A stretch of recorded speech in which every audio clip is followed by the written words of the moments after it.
Encore une fois, bonsoir tout le monde.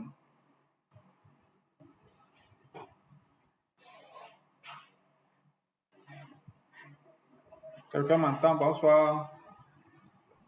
Oui, bonsoir, formateur. D'accord, Moni, merci, bonsoir. Ok, donc merci encore une fois pour avoir été au rendez-vous. Je rappelle encore une fois que cette formation s'inscrit dans un parcours de formation pour devenir formateur que nous avons lancé déjà, ça fait bientôt 2 mois. Donc, nous avons lancé un parcours de formation pour devenir formateur. C'est une formation gratuite, c'est un programme gratuit qui va finir bientôt en fin août. Donc, chaque 2 semaines, nous faisons une formation sur un aspect d'un formateur et déjà aujourd'hui, nous sommes sur ce thème, comment parler devant un public. Nous avons fait des formations passées sur les compétences clés d'un formateur et comment animer efficacement une formation. Donc aujourd'hui, nous sommes là sur le thème comment parler devant un public. Aujourd'hui, parler devant un public devient une compétence clé dans la vie, sur le plan personnel et sur le plan professionnel. Dans la société, on est amené à parler en public ou devant un public. Ici, nous avons donné le thème parler devant un public. D'accord? Si c'est parler en public, tout le monde est fort. C'est-à-dire que lorsqu'on est à sa place, on peut dire tout ce qu'on veut. Mais c'est lorsqu'on se met devant les autres que ça devient un problème. Et aujourd'hui, cette peur, les gens trouvent même qu'elle est plus terrible que la peur de la mort. Les gens ont plus peur de parler en public que même de la mort. Donc, nous avons jugé bon de faire cette formation qui devait normalement se dérouler en présentiel. Nous l'avons fait en ligne. D'accord? Et donc, comprenez que comme c'est en ligne, nous allons beaucoup plus apprendre les astuces et techniques et des aspects théoriques de la prise de parole en public. Donc, cette formation va être refaite en présentiel et là, la démarche aussi serait autrement. Donc, comme je disais tout à l'heure, c'est les astuces pour devenir un orateur confiant et captivant. Et ce qu'il faut aussi savoir, tout le monde parle devant un public. Tout le monde parle devant un public. Mais ici, notre souci, c'est de bien parler devant un public. C'est justement pour ça que nous sommes là. C'est de bien parler devant un public. D'accord. Donc, pour aller, déjà, lorsque je vous ai envoyé les formulaires, les gens ont exprimé leur attente par rapport à cette formation. Donc, j'ai pu recueillir certaines attentes que je vais faire lire, je vais faire voir. Donc, il y a pour quelqu'un qui a demandé à maîtriser les techniques de prise de parole en public. Nous allons les connaître, ces techniques, mais les maîtriser, ça va demander un certain nombre de formations, c'est une certaine série de formations. Ensuite, nous avons une autre attente, prendre la parole devant le public. Voilà. Donc, c'est une attente qui va trouver des astuces.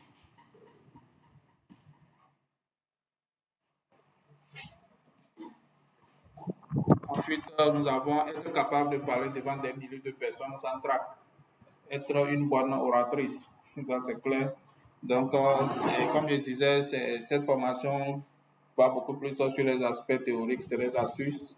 Maintenant, pour pouvoir développer ses capacités d'orateur ou d'oratrice, il va falloir suivre un certain nombre de formations liées toujours à ce thème de parler en public. Je veux qu'à travers cette formation, je puisse être une bonne formatrice, être capable de m'exprimer aisément en public. Je veux que vous m'aidiez vraiment. Oui, nous sommes là pour ça. Et si vous êtes adaptant, nous allons organiser très bientôt une autre séance de cette même formation en présentiel dont la méthodologie va être différente. D'accord, nous sommes là pour vous. Votre formation permettra exactement la prise de la parole en milieu. Bon, désolé, j'ai copié-collé sans dire totalement. Public et comment serez-vous? Ça, vous allez nous faire le témoignage. Si la formation vous a donné les astuces utiles et vous avez appliqué, vous avez eu les résultats, vous allez nous faire le feedback, ce qui va nous arranger, ce qui va nous faire savoir que vraiment la formation a apporté ses fruits. Apprendre à parler devant un public. Oui, vous apprendrez. Je cherche un emploi, je cherche à bien parler en public et je vais devenir formateur. Super. Aujourd'hui, nous cherchons tous de l'emploi. Le problème de l'emploi est un problème crucial pour tout le monde et c'est l'un de nos objectifs. D'accord, nous avons pour ambition aussi de contribuer à lutter contre le chômage, à faire la promotion de l'emploi des jeunes particulièrement.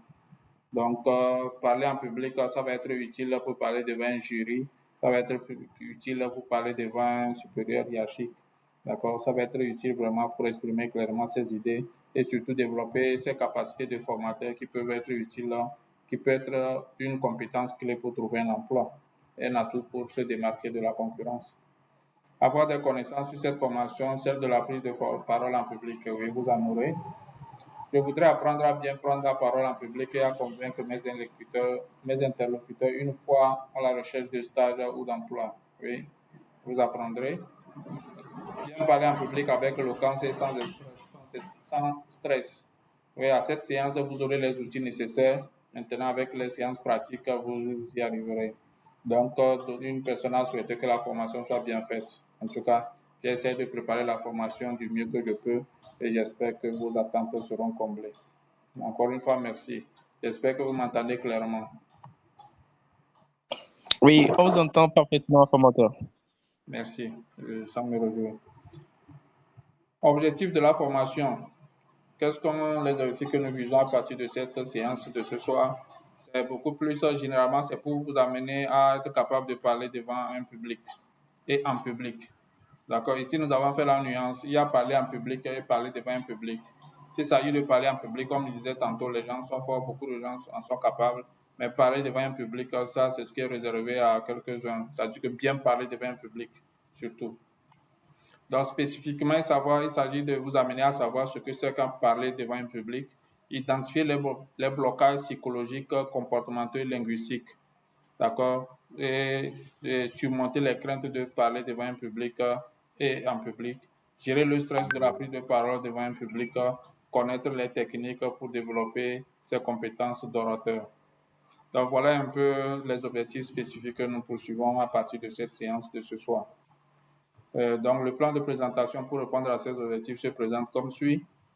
Qu'est-ce que parler devant un public? Qu'est-ce qu'un public?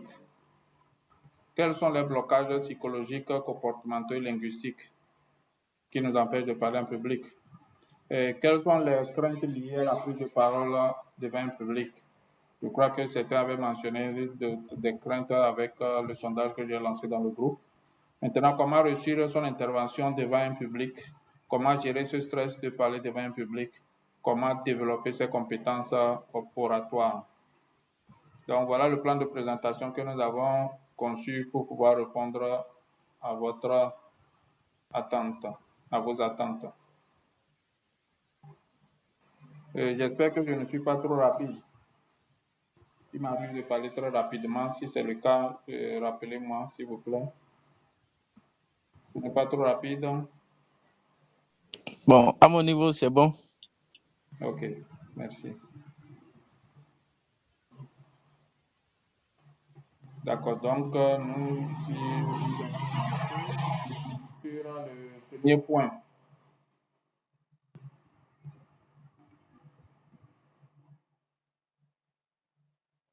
Le premier point, c'est qu'est-ce que parler devant un public?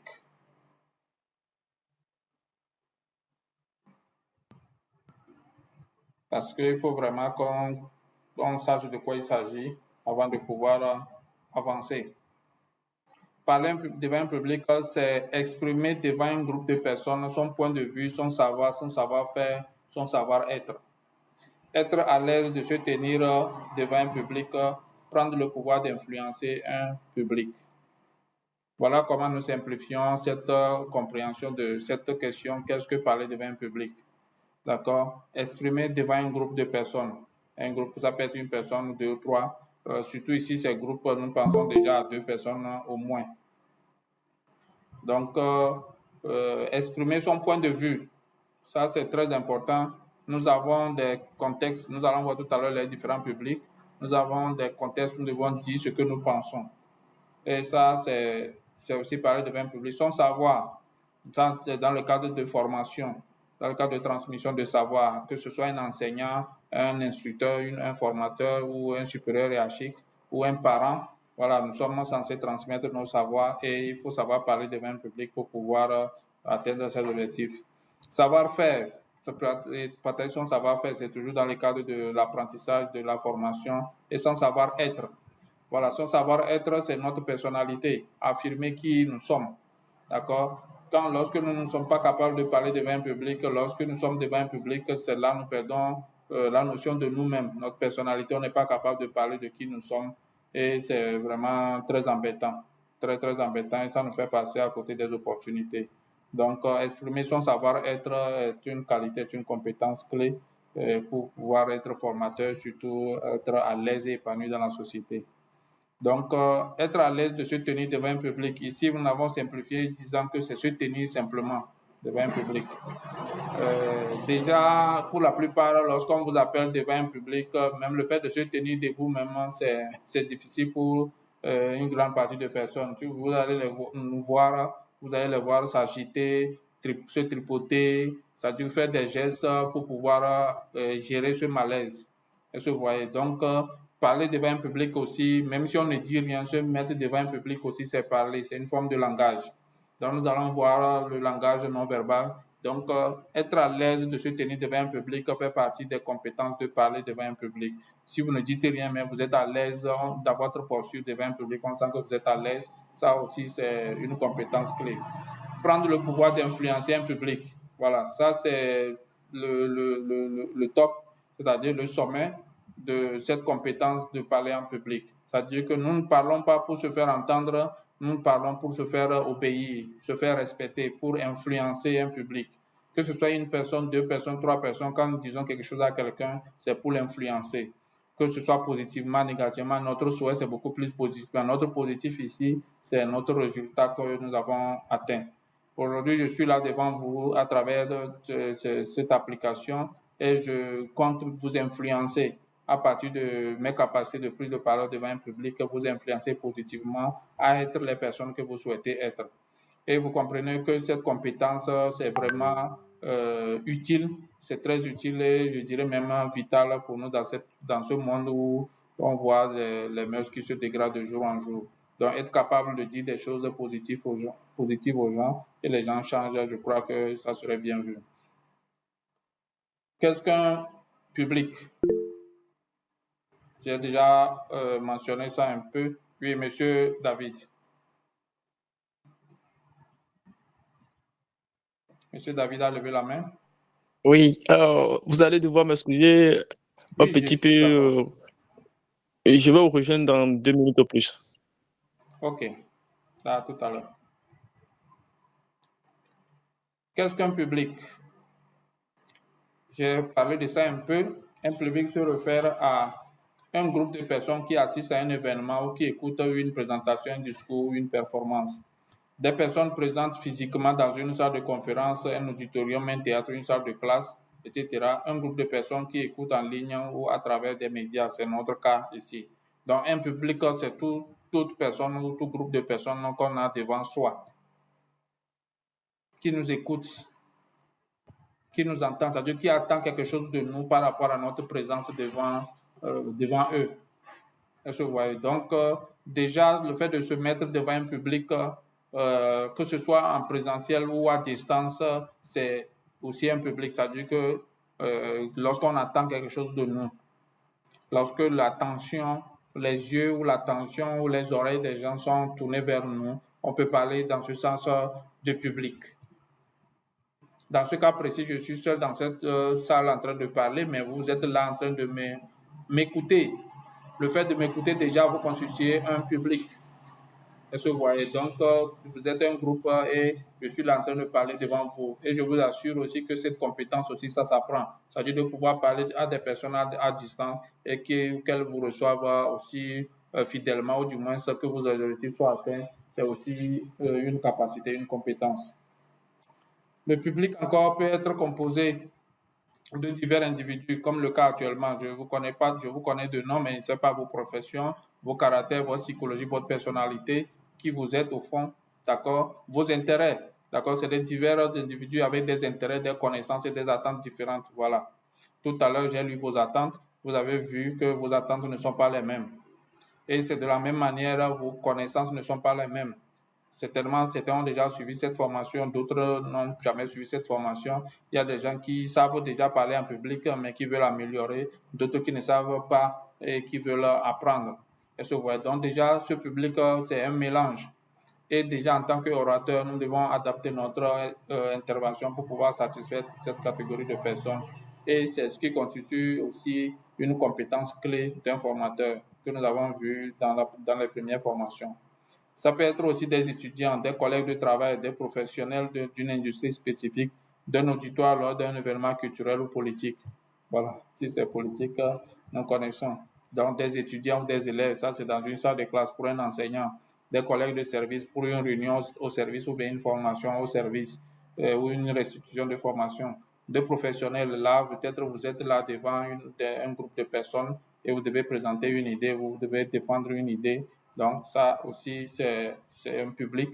Donc, toute personne intéressée par le sujet de la présentation, de la performance, voilà. Donc, un public, c'est toute personne intéressée par le sujet de la présentation, de la performance. C'est-à-dire toute personne intéressée par ce que vous êtes en train de faire. Vous êtes là dans la rue, vous êtes en train de parler à une personne ou deux personnes, vous allez voir d'autres personnes qui arrivent, le public s'agrandit. Donc, comme je dis ici, le public, c'est un groupe de personnes, c'est vrai, mais ça peut être une personne aussi, tout dépend du contexte dans lequel on est. D'accord? Certains sont plus à l'aise devant une personne, mais sont mal à l'aise devant déjà 2, 3, 4 personnes. Les gens sont à l'aise devant un public qu'ils connaissent, même si c'est un millier de personnes auxquelles ils sont habitués, mais qui sont mal à l'aise devant un groupe de personnes inconnues. D'accord? Maintenant, nous allons voir les blocages qui nous empêchent de nous exprimer, de parler devant un public. Vous êtes là? Oui, nous sommes là. Ok, vous êtes déjà de retour. D'accord. Quels sont nos blocages? Merci, Madame Rebecca. Merci, Monsieur Large. Merci d'être là. Quels sont nos blocages psychologiques, comportementaux et linguistiques? Ici, pour le cas de cette formation, c'est les 3 catégories de blocage que nous avons relevées et nous allons ensemble voir comment les dépasser, ou en tout cas les valider. Après analyse, la plupart des blocages, ce qui nous empêche de parler, c'est-à-dire qu'il y a plutôt, c'est les choses qui nous empêchent de bien parler devant un public. C'est-à-dire qu'il y a des blocages qui nous empêchent de parler devant un public. Sinon, parler devant un public en soi n'est pas un problème, mais c'est qu'il y a des blocages en nous, dans nos comportements et dans notre manière de parler. Donc, quels sont ces blocages psychologiques? La peur de l'échec, la peur d'échouer.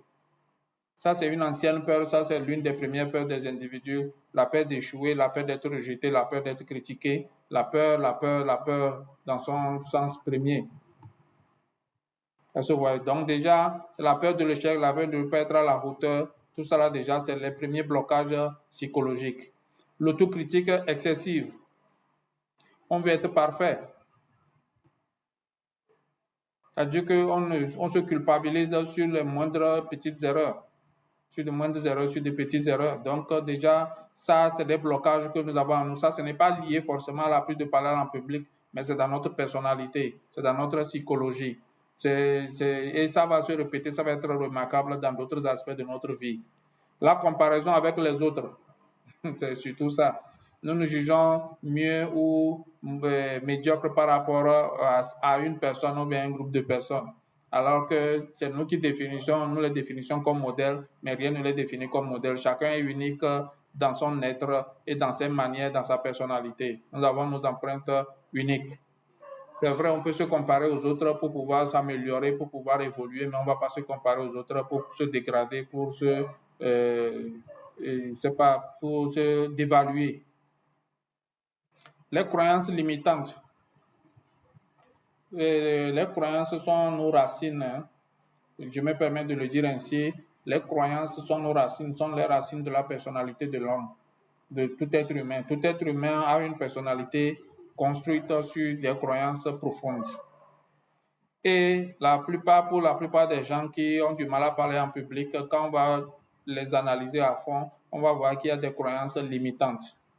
Les croyances limitantes, ça varie d'un individu à un autre.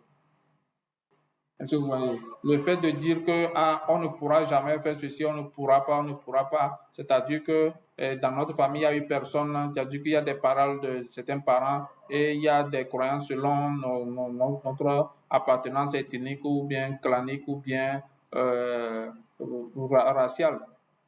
Est-ce que vous voyez? Donc, aujourd'hui, le fait de penser que peut-être toi, en tant qu'individu de tel groupe social, tu ne peux pas faire ceci, c'est une croyance limitante.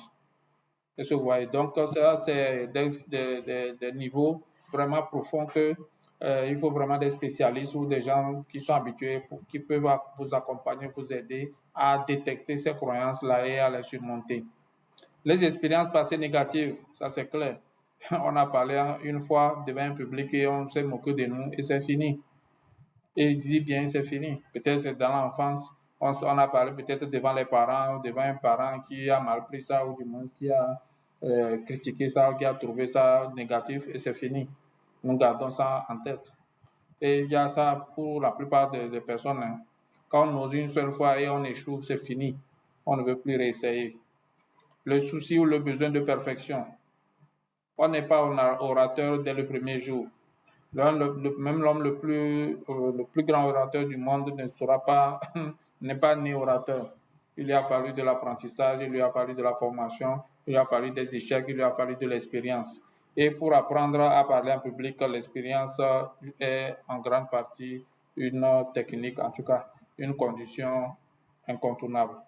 Il faut passer à la pratique, il faut aller essayer, et constater vraiment qu'on évolue. Les préjugés qui sont liés un peu aux croyances limitantes, les préjugés, comme le mot l'indique, c'est préjugés, c'est-à-dire des appréhensions, des choses que nous avons conçues, acceptées d'avance par rapport à certaines situations. Qu'on te dise que telle personne, c'est pas, ça veut dire que tel groupe de personnes, ils sont comme ça. Qu'on dit d'avance que peut-être les hommes de cette localité sont comme ça.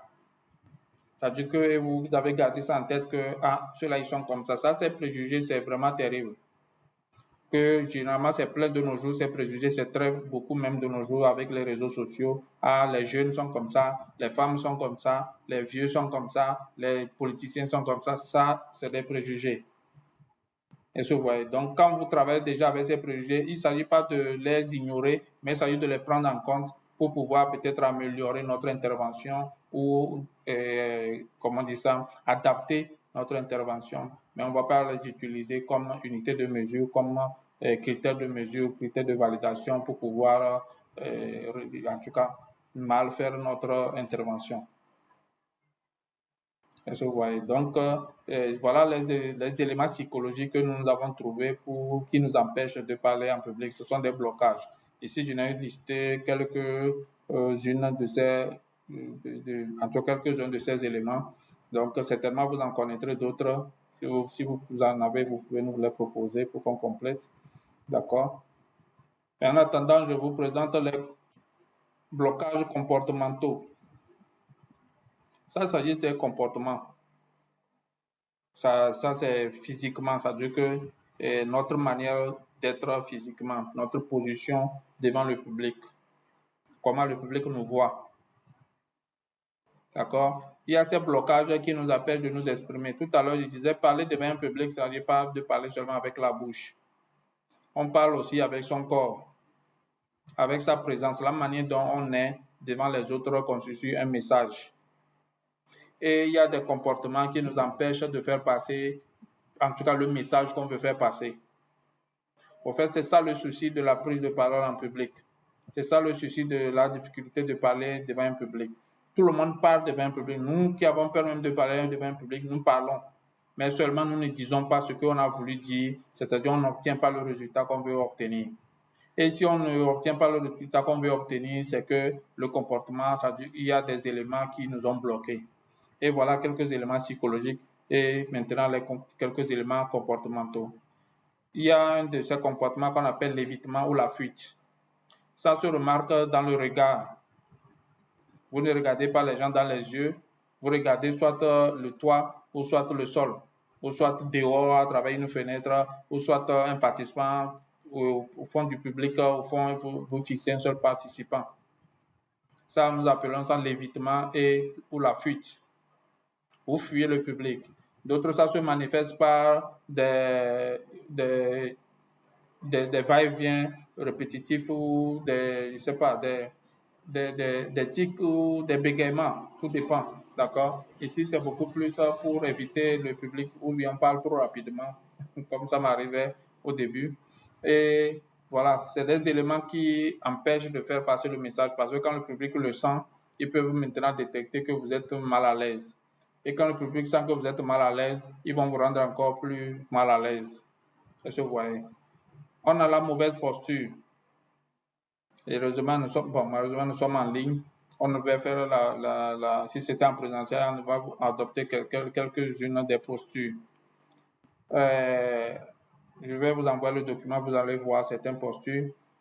Les postures, c'est la position debout, bien la position assise qu'on a adoptée devant le public. Vous êtes devant le public et vous êtes, excusez-moi le terme, gondolé. On voit la tête penchée d'un côté. On voit la tête baissée. On vous voit en train de gratter le sol avec votre pied. On vous voit s'adosser contre le mur ou bien contre une table ou une chaise. On vous voit coller derrière un de vos collègues ou bien d'autres personnes devant le public. Donc déjà ça, vous êtes au fond, vous êtes devant le public, mais vous êtes au fond. Vous n'êtes pas bien rapproché au public. Est-ce que vous voyez, tous ces éléments, toutes ces postures ont un message à délivrer, délivrent un message que le public reçoit et qui va biaiser votre comportement, en tout cas votre message. C'est-à-dire que vous allez dire quelque chose, mais ils vont voir le contraire dans vos manières. Est-ce que vous voyez? Donc, on vous voit peut-être les mains dans les poches depuis le début jusqu'à la fin. On vous voit en train de tricoter un bic ou bien votre habit ou bien votre pantalon, je ne sais pas. Est-ce que vous voyez? C'est-à-dire qu'une mauvaise posture constitue un blocage pour la transmission ou en tout cas, la transmission du message. La lecture monotone ou excessive des notes. Voilà. C'est-à-dire ça, c'est pour les gens, pour éviter, pour gérer ce malaise de parler devant un public. Font leur présentation sur une note et sur une feuille. C'est-à-dire ils ont la note sous la main. Et au lieu de se servir de ça comme un guide, ils utilisent ça, en tout cas, ils se focalisent sur ça pour lire seulement la note. Est-ce que vous voyez? C'est vrai, il y a des cas où on doit faire la lecture.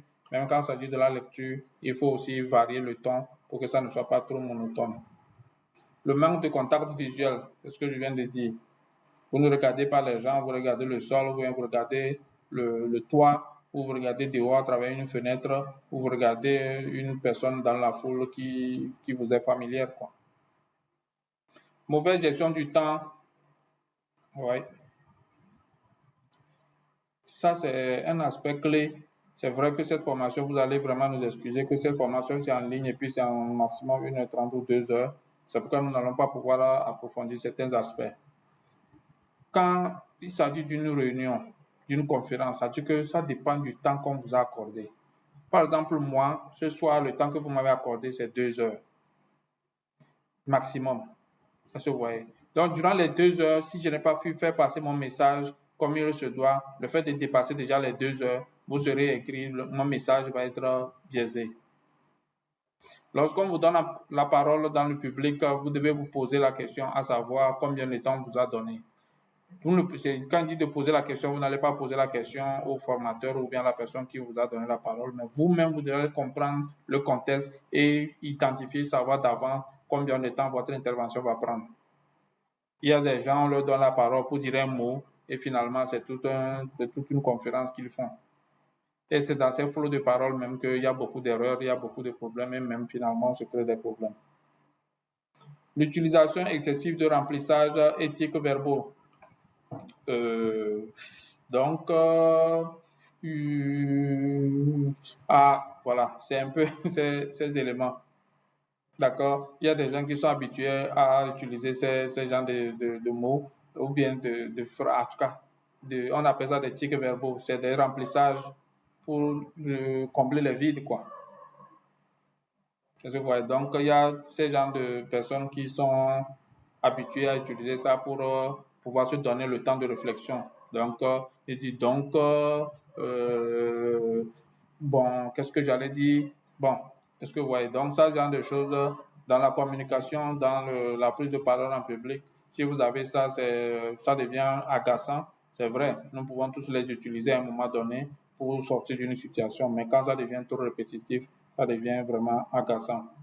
Le manque de réactivité à l'audience, ça, quand vous atteignez un niveau vraiment élevé dans la prise de parole en public, vous allez vraiment travailler sur cette réactivité. Mais même si vous êtes au début, regardez le public et voyez la réaction du public. Vous êtes en train de faire votre intervention, vous voyez sur le visage des gens leur impression. Aujourd'hui, je ne vous vois pas quand même, mais déjà de temps en temps, je vous interpelle pour voir vos réactions. Et ça me renforce, ça me conforte pour dire que je suis sur le bon chemin. Quand vous serez devant, en tout cas si c'est en présentiel, lorsque je vais vous observer, je vais sentir comment vous recevez mon message. Si vous recevez mon message comme je veux ou comme vous devez le recevoir, là, ça me rassure. Je sens que je suis en train de faire une bonne intervention.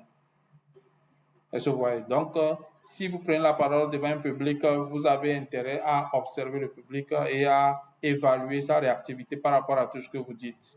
Vous dites des choses, les gens sont en train de dormir et vous les laissez dormir, vous continuez pas à parler seul. Vous dites des choses, les gens sont en train de secouer la tête et vous sentez que ils ne sont pas d'accord. Ou une personne a secoué la tête, une deuxième, une troisième, donc vous voyez que plusieurs personnes ne sont pas d'accord sur ce que vous êtes en train de dire. Vous ne devez pas continuer par dire, vous allez trouver un moyen pour revenir là-dessus et pouvoir rectifier le tir. Donc, et quand vous, en tout cas, un bon orateur, c'est comme ça. Un bon orateur, c'est vrai, de tout dire, de préparer son intervention mot à mot, bout en bout, mais non. Quand vous êtes devant un public, le public va vous orienter sur une grande partie. C'est pourquoi on conseille pour les discours d'avoir des grandes lignes et maintenant de pouvoir s'inspirer de la réactivité de l'audience pour pouvoir adapter la suite de l'intervention. Sinon, je dis bien sinon, vous allez prévoir un discours qui est déjà raté et dès le début, on sait que c'est déjà raté. Vous-même, vous sentez que c'est déjà raté, mais vous ne pouvez pas vous arrêter parce que vous n'avez pas prévu prendre en compte la réactivité du public ou de l'audience. Est-ce que c'est bon?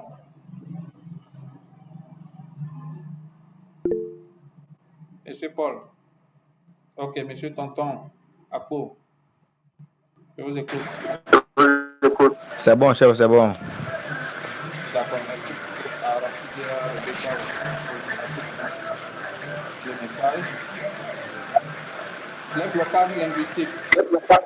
Monsieur Akpo peut couper son micro maintenant. Ok. Les blocages linguistiques, ça c'est au niveau du langage. D'accord? Le langage verbal même. Notre vocabulaire limité, un vocabulaire limité. En principe, si vous voulez parler devant un public, vous avez intérêt à maîtriser votre sujet. Je dis bien, vous avez intérêt à maîtriser votre sujet. Et maîtriser votre sujet veut dire maîtriser les concepts, les expressions, les mots qui sont en lien ou qui sont relatifs à tout ce que vous allez dire. Ici, c'est beaucoup plus dans un contexte où peut-être vous êtes le technicien, vous êtes l'expert, où on vous donne la parole pour compléter, pour renforcer, pour prouver, pour corroborer, c'est-à-dire que pour donner plus de poids à ce qui vient d'être dit. Et maintenant, on vous donne la parole et vous dites des choses qui vous mettent plus en bas de ce qui vient d'être dit. Vous voyez que vous allez perdre votre réputation. Et aujourd'hui, nous avons du mal à parler devant un public parce que c'est justement ces choses-là qui nous manquent. Parce qu'au fur et à mesure que nous parlons, au fur et à mesure que nous réfléchissons, au fur et à mesure les mots viennent. Et quand on est bloqué devant une situation publique, c'est parce qu'on manque d'expression, de mots justes pour pouvoir y faire face. Donc, comprenez que tous ces blocages doivent être relevés avant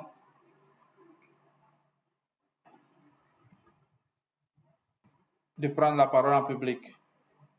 Ça veut dire que quand on dit doit, ce n'est pas doit dans le sens de obligation forcée ou autre, mais c'est utile et dans votre intérêt de pouvoir maîtriser, avoir un vocabulaire assez riche. Et quand nous disons vocabulaire, ce n'est pas seulement en français. Ce n'est pas le vocabulaire en français, mais c'est la langue dans laquelle vous allez vous exprimer.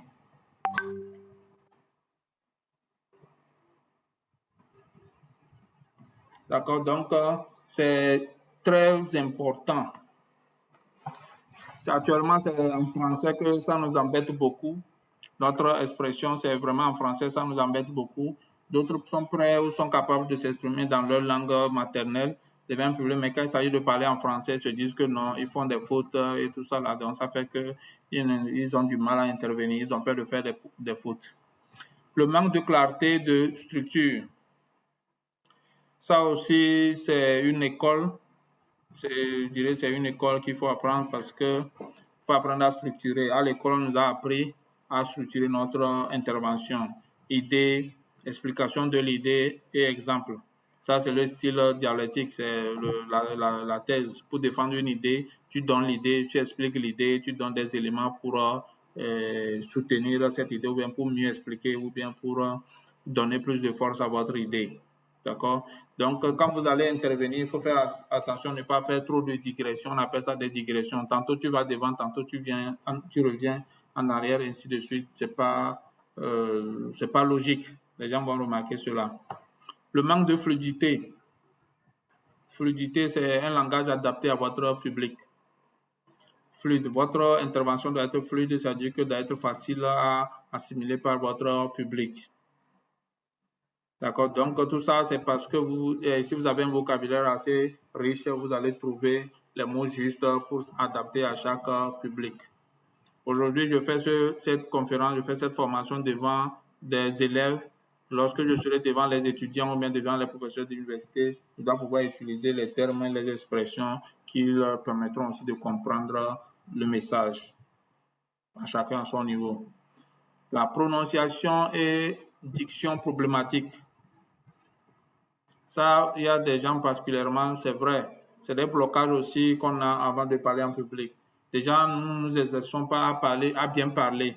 À bien parler, ça veut dire qu'à prononcer bien les mots et à prononcer bien les lettres de chaque mot. On appelle ça la diction. La prononciation. Ce n'est pas en français seulement, mais c'est dans toutes les langues. D'accord, que ce soit dans nos langues maternelles ou bien dans les autres langues, nous devons apprendre à prononcer clairement les mots pour que les gens les entendent clairement. Aujourd'hui, si vous me recevez clairement, c'est parce que je fais l'effort de pouvoir prononcer les mots, en tout cas les syllabes de manière assez claire pour que vous puissiez les recevoir assez clairement aussi. Et ça, c'est des blocages que nous devons relever. Comme je l'ai dit au départ, c'est des blocages à relever. Utilisation excessive de jargon ou de termes techniques. Voilà. C'est ce que je disais tout à l'heure. Devant votre public, vous devez adapter votre langage. D'accord? Parler devant un public, c'est de bien parler, de transmettre votre message. Si vous utilisez des mots et expressions trop techniques, trop difficiles, si c'est un mot, deux mots, trois mots, le public aura le courage de vous demander des explications et pourra compléter votre message. Mais si toute votre intervention est truffée de ces mots techniques de votre domaine, et là, ils ne comprennent absolument rien, ils vont vous dire cette phrase, nous n'avons rien compris, comme je viens de le dire tout à l'heure. Et là, quand ils vont vous dire qu'ils n'ont rien compris, vous imaginez votre déception parce que vous aurez pris du temps, 1 heure, 2 heures, et après 2 heures, on vous dira qu'on n'a rien compris. Ça va être embêtant. Très embêtant, votre réputation sera mise en jeu et c'est là que vous allez dire que vous n'avez pas réussi votre prise de parole devant un public. Le manque de variété et d'expressivité. Oui, la variété, c'est vrai, ça dépend de le public qu'on a en soi. La variété veut dire ici les manières. Tantôt on parle rapidement, tantôt on fait des pauses, on met l'accent sur certaines expressions, on répète certaines choses, on fait des retours. Il faut vraiment que la communication soit dynamique. Il faut que votre intervention soit dynamique. dynamique dans le sens que ça permet aux gens de vous suivre sans perdre attention. Garder la laine, c'est-à-dire de garder le suspense pour que les gens puissent vous suivre sans être fatigués. Quand l'intervention est sans variété, les gens à un moment donné vont décrocher. Aujourd'hui, c'est l'effort que je fais. C'est vrai que vous êtes à distance et vous êtes tenté de faire d'autres choses en me suivant, mais j'ai intérêt aussi à faire de telle manière que vous ayez vraiment l'envie et en tout cas, vous gardez toujours, faire l'effort de garder toujours votre attention. Parce que garder l'attention du public, c'est souvent difficile. Et ça, c'est même l'un des objectifs de notre intervention en public. Au début de notre intervention, les gens sont scotchés, les gens nous suivent. Mais après 30 secondes, je dirais bien 30 secondes seulement, les gens vont commencer par décrocher. Quand les premiers mots, les premières expressions ne vont pas les accrocher, ils vont commencer par se décrocher. C'est-à-dire qu'ils sont là encore, mais en esprit, ils ne sont plus là. Et je sais que vous avez tous remarqué qu'avant de parler, quand quelqu'un prend la parole, vous allez voir qu'il y a un silence total parce qu'on veut entendre vos premiers mots. Vous aurez tous remarqué. Donc, c'est ces 30 secondes ou 15 secondes ou même 3, d'autres disent même 3 secondes là que vous allez pouvoir capter l'attention du public. Si vos premiers mots, dans les 3 secondes ou 5 secondes ou 15 secondes maximum, n'accrochent pas le public, mes amis, vous aurez du mal à les faire revenir. Ils seront assis, ils seront là à vous entendre, mais ils ne vous écoutent plus parce que les oreilles reçoivent le message quand même, mais l'esprit est ailleurs. Et ils auront déjà donné une impression de tout ce qui va suivre et vous aurez vraiment du mal à pouvoir les garder. Est-ce que vous voyez? Donc, vous avez intérêt à vraiment mettre de la variété, de l'expressivité dans votre intervention pour coacher votre public. Si les gens ont des questions, ils peuvent toujours m'arrêter en même temps après chaque intervention pour les poser. Parce que je ne sais pas si vous notez pour pouvoir poser la question à la fin de toute la séance. Sinon, c'est permis aussi de m'arrêter après une rubrique comme ça pour qu'on puisse échanger sur notre point comme on vient de voir. Ou bien, vous êtes là?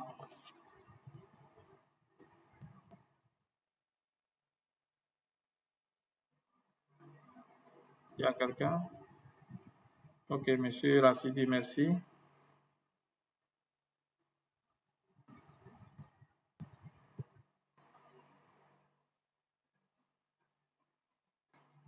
Ah, monsieur Tonton avait dit qu'il ne m'entendait pas bien. J'espère que c'est bon maintenant. Je n'avais pas vite vu le message. J'espère que c'est bon maintenant. Et les autres, ça va? Bien, j'espère. Nous venons de voir les blocages. Maintenant, nous allons voir les craintes. Ça, c'est les peurs. Les blocages, comme on vient d'analyser, on vient de voir, sont là avant les prises de parole en public. C'est-à-dire c'est des situations qui sont là, qui nous bloquent d'avance. Mais les craintes, c'est les choses que nous craignons lors de la prise de parole devant un public. J'ai voulu vraiment faire cette nuance pour que vous ne disiez pas que c'est la même chose. Les blocages sont là avant, c'est-à-dire sont là avant les occasions de prise de parole en public. Maintenant, les craintes, c'est ce que nous craignons lorsque nous prenons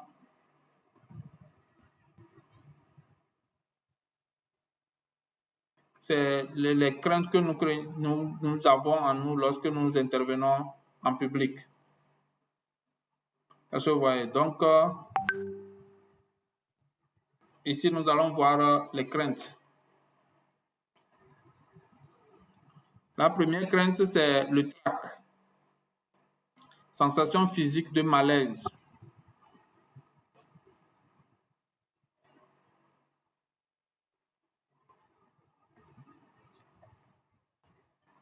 Je vois que mon écran, à votre niveau, ça ne défile plus.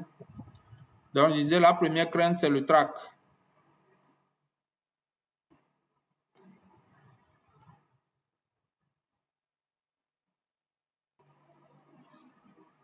Un instant, je crois qu'il y a des difficultés techniques.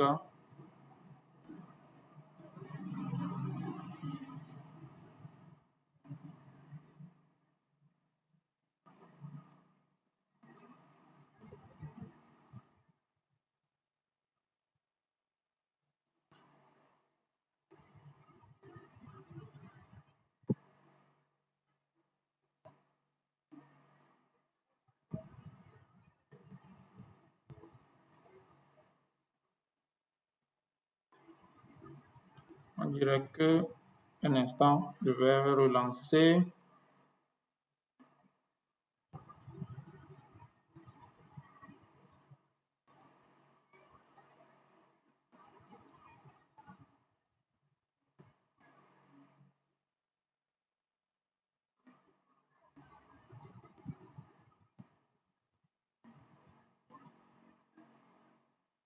OK. C'est rétabli. Donc, je disais tout à l'heure, la première crainte que nous avons devant la prise de parole en public, c'est le trac.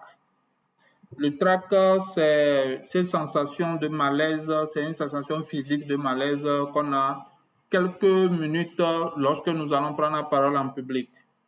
Je me permets de dire même que si Jésus ou bien Dieu ou bien un prophète, en tout cas, si Dieu même devait parler en public, il va ressentir cette sensation. Les plus grands orateurs ont cette sensation. Tout le monde a cette sensation de parler devant un public. Lorsqu'on veut prendre la parole devant un public, on a cette sensation physique de malaise.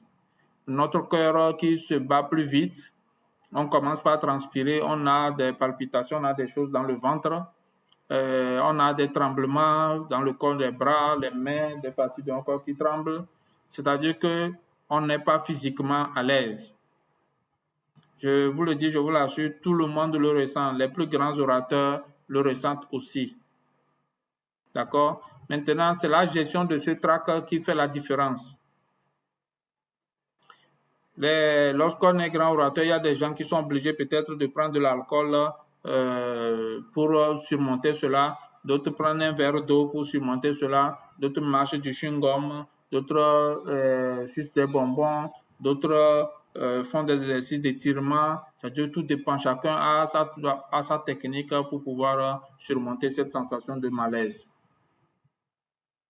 Est-ce que vous voyez? Donc, pour la plupart des gens, chacun, comme je dis, c'est comme ça. Personne ne vous dira, il n'y a pas cet homme, même le plus grand orateur, qui vous dira qu'il n'a pas cette sensation de malaise avant d'intervenir pour la première fois ou bien pour avant d'intervenir devant un public. Maintenant, comme je dis, c'est la manière de gérer cette sensation qui fait la différence. Ceux qui réussissent leur prise de parole devant le public, c'est qu'ils arrivent à gérer ce trac. Ceux qui ne réussissent pas, c'est qu'ils ont du mal à gérer ce trac. La deuxième peur, c'est la peur de faire des erreurs et faute de langage. Ça, c'est tout le monde. Faire des erreurs, on a peur d'échouer, c'est ça notre échec. Tout le monde fait des erreurs. D'accord, mais nous, on ne l'accepte pas ainsi. Nous qui avons du mal à parler en public, on ne l'accepte pas ainsi. On a peur de faire des erreurs tellement que finalement on en fait. Comprends que nul n'est parfait et il y aura toujours des erreurs. Ce n'est pas l'erreur qui est importante, mais c'est le message. Dire-le à la place de là n'est pas le problème, mais de pouvoir faire passer le message. Monsieur Paul peut couper son micro ou bien vous voulez intervenir?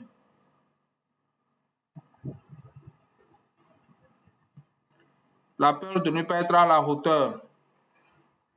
La peur que ce qu'on dise là ne soit pas accepté. La peur que le changement qu'on veut obtenir ne soit pas cela. Ça, c'est l'une des peurs, c'est la peur de ne pas être à la hauteur. Nous avons toujours cette peur. Comment le public va nous prendre? Comment le public va considérer ce qu'on a dit? Est-ce que le message va être cela? C'est la peur que j'ai, par exemple, de pouvoir vous faire cette formation. Est-ce que vos attentes seront satisfaites? Est-ce qu'à la fin, vous allez dire que voilà, vous n'avez pas perdu votre temps pour suivre cette formation? Voilà, donc c'est normal d'avoir cette peur. Mais il faut la surmonter. Il faut l'accepter, passer à l'action et laisser maintenant faire l'effort de pouvoir donner le meilleur de soi et laisser maintenant le public apprécier. La peur du regard des autres. Comme déjà vous pouvez voir sur l'image, le jeune qui casse ses yeux pour ne pas regarder le public. La peur du regard des autres, c'est comme si les autres regardaient à travers nous. Au fait, le regard des autres, c'est notre regard qui se reflète dans le regard des autres. Les autres nous verront comme nous nous voyons nous-mêmes. Si vous voyez comme une personne timide, le public vous verra comme une personne timide. Si vous voyez comme une personne coupable, le public vous verra comme une personne coupable. Mais si vous vous voyez comme une personne confiante, qui se maîtrise, qui sait qui elle est, je crois que le public aussi vous recevra, vous verra de cette façon. Le message que vous voulez transmettre au public, vous devez transmettre ce message à vous-même d'abord. Et comme je le dis, le message n'est pas seulement verbal, le message est non verbal. Il faut que le public sente déjà dans votre manière de les regarder que vous savez de quoi vous parlez et vous savez de ce que vous attendez d'eux et vous leur dites ça clairement en les regardant en face. Donc la peur du regard, c'est une des plus grandes peurs, mais on peut aussi apprendre à les surmonter. Et comme je dis, en présentiel, on a des techniques qui nous permettent de gérer cette situation, qu'on verra aussi plus tard pour les séances pratiques. La peur d'être jugé, jugé beau, laid, ou bien belle, ou bien laide, ou bien habillé, ou bien mal habillé, ou bien, je ne sais pas. Ça, il y en aura toujours. Mais est-ce que c'est ça le message que vous êtes venu pour transmettre? Le public nous jugera, nous juge avant même qu'on ne parle, nous jugera toujours. Mais ce n'est pas le jugement, on ne peut pas se focaliser sur ce jugement. Et comme je viens de dire tout à l'heure, c'est le regard que nous portons sur nous-mêmes que le public aussi porte sur nous. La manière dont vous-même vous vous jugez, le public va vous juger ainsi. Si vous vous jugez beau, vous allez vous comporter comme une personne belle. Si vous vous jugez laid, vous allez vous comporter comme une personne laide ou un homme laid. Voilà. Donc, vous avez intérêt à bien vous juger, à pouvoir vous dire que vous êtes capable d'y arriver et le public vous verra aussi ainsi. La peur de ne pas savoir quoi dire. Si vous ne savez pas quoi dire, vous donnez la parole, vous rendez la parole, vous dites merci et puis vous allez à votre place. C'est aussi simple que cela. Si vous avez été appelé à faire la formation, si c'est une formation, c'est une intervention, on vous a dit ça d'avance, vous prenez vos dispositions pour vous organiser, pour vous préparer, pour avoir tout le temps possible, tout le temps nécessaire pour pouvoir occuper le temps qu'on vous a accordé. Ça, c'est ce qu'on appelle la visualisation. Il y a aussi une technique pour se préparer à la prise de parole en public qu'on appelle la visualisation. C'est une autre étape de la préparation qu'on verra lors de la formation en présentiel. D'accord? On va vous montrer comment ça se fait. C'est de pouvoir scénariser, c'est-à-dire vous voyez d'avance. La visualisation, c'est de voir d'avance ce qui va se passer. Je dis bien de voir d'avance ce qu'on voudrait bien que ça se passe. Ce n'est pas de voir d'avance ce qu'on craint qui peut nous arriver. C'est de voir d'avance les choses telles qu'on veut que cela se déroule. Pas de voir les choses telles qu'on craint que ça se déroule parce que quelle que soit la situation que vous verrez, c'est celle-là qui va arriver. Donc, que votre visualisation soit positive. Nous verrons à faire des formations sur les techniques de visualisation aussi pour permettre aux gens de bien visualiser les situations futures. Ce n'est pas seulement utile dans la prise de parole en public, mais c'est dans toutes les situations de la vie. La peur d'être ridicule, oui, donner envie de faire objet de moquerie. À la fin, qu'on retienne un mot et qu'on vous surnomme à partir de ce mot. Ou bien qu'à la fin, que les gens se moquent de vous, de votre intervention.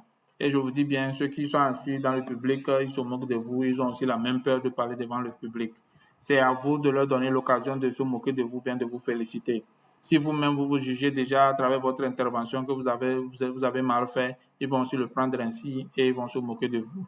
D'accord? Mais si vous le prenez bien, vous le prenez positivement et sportivement, je crois qu'ils ne pourront pas se moquer de vous. La peur de se tromper. Tout le monde est faillible. Ça, c'est clair. Tu t'es trompé, tu dis que tu t'es trompé, tu le prends bien. Tu n'es pas parfait, tu n'es pas Dieu, tu n'es pas divin, tu n'es pas, c'est pas super-homme. Tout le monde fait des erreurs. Tout le monde se trompe. Et il faut se tromper. Si j'ai mal dit quelque chose, aujourd'hui, je suis là, je suis en train de vous faire cette séance. Si j'ai mal dit quelque chose, si je me rends compte, je vais me présenter, je vais présenter mes excuses. Si je ne me présente pas, mais je sais que vous êtes rendu compte que je me suis trompé. Là, il n'y a pas de souci. Vous voyez, donc tout le monde peut se tromper. La peur des mauvaises réactions du public, cri de dégoût. C'est ce qui arrive aussi. Et ça, c'est la réactivité du public. Si le public ne réagit pas comme vous voulez, vous allez faire comment? On crie sur vous. Oh, oh, oh. Vous faites comment? Vous fuyez? Il y a des gens qui nous disent qu'ils ont envie de fuir. Ils ont envie de prendre leurs jambes au cou, c'est-à-dire d'étaler, quoi. D'accord? Sachez qu'une chose, lorsque vous êtes devant le public, vous avez le pouvoir du public, sur le public. J'aimerais que vous gardez ça en tête, vous gravez ça en tête. Ça veut dire que vous soyez devant un public de milliers de personnes, que ce soit à la télé, à la radio, sachez que toutes les personnes qui vous écoutent là, vous avez le pouvoir sur eux ou sur elles. Maintenant, c'est la mauvaise gestion du pouvoir qui va faire que le public va avoir l'air d'avoir du pouvoir sur vous. Et si le public clique sur vous, la manière dont vous recevez ça, le public peut se taire ou bien le public va continuer. Si le public va continuer, quand ils sauront que vous avez ils ont créé de la réactivité chez vous, ils ont créé l'effet qu'ils attendent aussi. Parce que quand vous parlez à un public, le public aussi vous parle en même temps. Et il faut savoir que le public aussi a peur de vous écouter, il faut savoir aussi ça. C'est un peu bizarre de le dire ainsi, mais c'est la réalité. Parce qu'ils ne savent pas ce que vous allez dire, et comme ils ne savent pas ce que vous allez dire, ils sont dans l'attente, ils ont aussi peur que vous disiez ce qu'ils doivent entendre ou bien qu'ils ne doivent pas entendre. Donc, c'est à vous de gérer cette situation pour vraiment mériter votre intervention. La peur des questions difficiles. Si on te pose une question difficile, tu ne connais pas, tu dis que tu ne connais pas. C'est simple. C'est pourquoi, dans la visualisation, vous allez pouvoir vous préparer d'avance en se disant, en se mettant à la place du public, en se demandant ce qu'on peut vous poser comme question. Et vous allez savoir quand vous faites la visualisation de manière juste. Vous allez savoir d'avance les questions qu'on peut vous poser et vous allez vous préparer d'avance pour répondre efficacement à ces questions. La peur d'une personne spécifique dans le public. Voilà. Il y a les gens qui peuvent parler facilement devant n'importe quel public, mais peut-être si son papa est dans le public, c'est fini. Il ne pourra pas bien s'exprimer. Peut-être si sa maman est dans le public, c'est fini, il ne pourra pas s'exprimer. Peut-être si sa copine ou bien son copain ou bien sa femme ou bien son mari ou bien une personne de sa famille, il ne pourra plus s'exprimer. Ou bien peut-être son supérieur hiérarchique est dans le public. Donc, vous voyez déjà, ça c'est déjà des éléments qui peuvent nous déstabiliser. Est-ce que vous voyez? Et généralement, quand on veut nous évaluer, que la période de parler devient encore plus forte. Parce que nous disons que la personne qui est dans le public là, la personne va nous évaluer et nous voulons être parfaits ou parfaites devant cette personne et ça va grandir, ça va faire grandir notre peur, notre crainte. Et ça risque de nous déstabiliser encore plus. Mais si déjà mentalement, psychologiquement, nous sommes dit un certain nombre de choses, nous sommes préparés à cela, on pourra surmonter ces craintes aussi facilement. Les craintes que nous venons de citer en présentiel, lors des formations en présentiel, nous avons des techniques précises qui permettent de surmonter chaque crainte. Les craintes, on peut les surmonter à chaque étape, c'est avec des expériences au fur et à mesure. Mais les blocages, il faut vraiment résoudre ces problèmes avant qu'on arrive aux craintes. Les blocages, c'est des travaux personnels de développement personnel que nous pouvons faire sur vous pour vous aider à surmonter cela. Il y a les techniques pour augmenter la confiance en soi, les techniques pour augmenter l'estime de soi. Il y a des exercices physiques, il y a des exercices psychologiques qu'on peut vous conseiller pour vous aider à surmonter ou bien à lever ces blocages. Avec la visualisation positive, avec la programmation neurolinguistique, vous allez pouvoir relever certains de ces blocages et maintenant vous mettre en confiance pour passer à l'acte. Est-ce que vous voyez? Donc, pour ces craintes autres, nous allons aussi avoir des techniques pour que vous aider à les surmonter une à une jusqu'à être au niveau où vous souhaitez être. Jusque-là, pas de questions. Hein? Madame Rebecca, Monsieur Paul, Monsieur Rassidi. Oui, on est là. Toujours pas de questions? Ou bien vous m'attendez à la fin?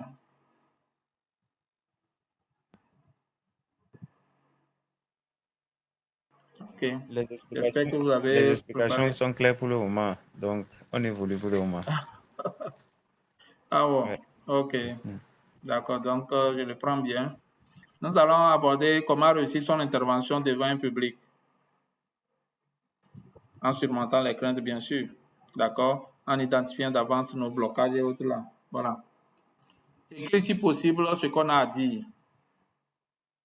Vous voulez réussir votre intervention devant un public, vous pouvez écrire si possible ce qu'on a à dire. On vous a dit d'avance que vous allez prendre la parole devant le public. C'est-à-dire, on vous a dit d'avance que vous allez intervenir. Ça, vous avez la chance, vous êtes informé d'avance, vous préparez un petit moment sous votre main, surtout quand vous êtes encore débutant. Si vous êtes encore un orateur débutant, vous pouvez écrire ou noter ce que vous voulez dire. Quand ce qu'on veut dire, ce n'est pas aller réciter cela, mais c'est juste pour les trous de mémoire. J'ai oublié cela, je vous dis cela. Les trous de mémoire. C'est-à-dire que beaucoup de gens vont vous le dire, ils sont assis tranquillement, quand ils passent devant pour intervenir, ce qu'ils avaient prévu dire, ça disparaît. C'est quand ils vont finir leur intervention, revenir à leur place, qu'ils vont, ce qu'ils ont oublié, leur oubli là-bas revenir. C'est-à-dire, ce qu'ils avaient oublié là-bas leur apparaître. On appelle ça les trous de mémoire. Donc, pour éviter les trous de mémoire, mes amis, prenez un petit bout de papier et notez l'idée que vous voulez dire, ce que vous voulez dire là, vous notez ça. Et je dis bien, c'est un guide, ce n'est pas un truc de lecture. Se concentrer, la deuxième étape, c'est se concentrer sur ce qu'on a à dire. Quelle que soit l'intervention, j'avais dit entre-temps de pouvoir gérer le temps. Le temps qu'on vous a donné. On dit, monsieur David, présentez-vous. On vous dit de vous présenter, on ne vous dit pas de raconter une histoire. On ne vous dit pas de raconter votre histoire. On dit de vous présenter une présentation, c'est au maximum 30 secondes, voire 1 minute. Présentez-vous, en tenez-vous à cela, c'est-à-dire que arrêtez-vous à cela.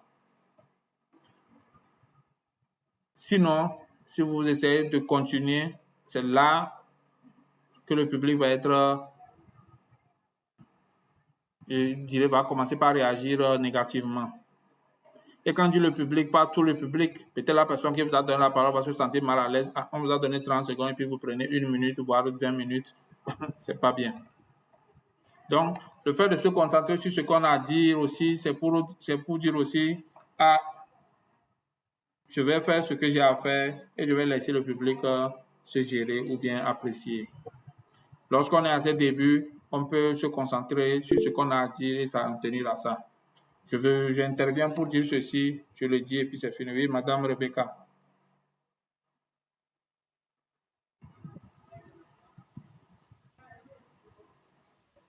Je vous écoute.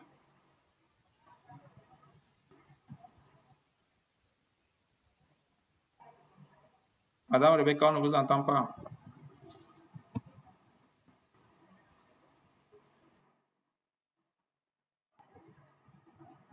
Vous avez coupé le micro encore. On ne vous entend pas, Madame Rebecca. Vous avez levé la main pour poser une question.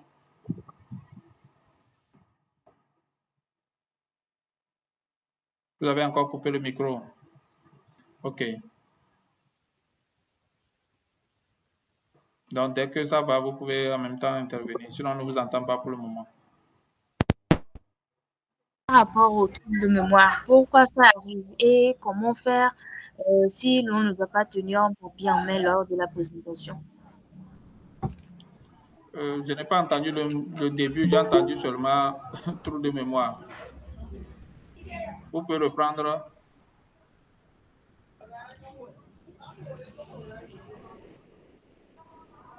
Madame Rebecca, vous pouvez reprendre un peu.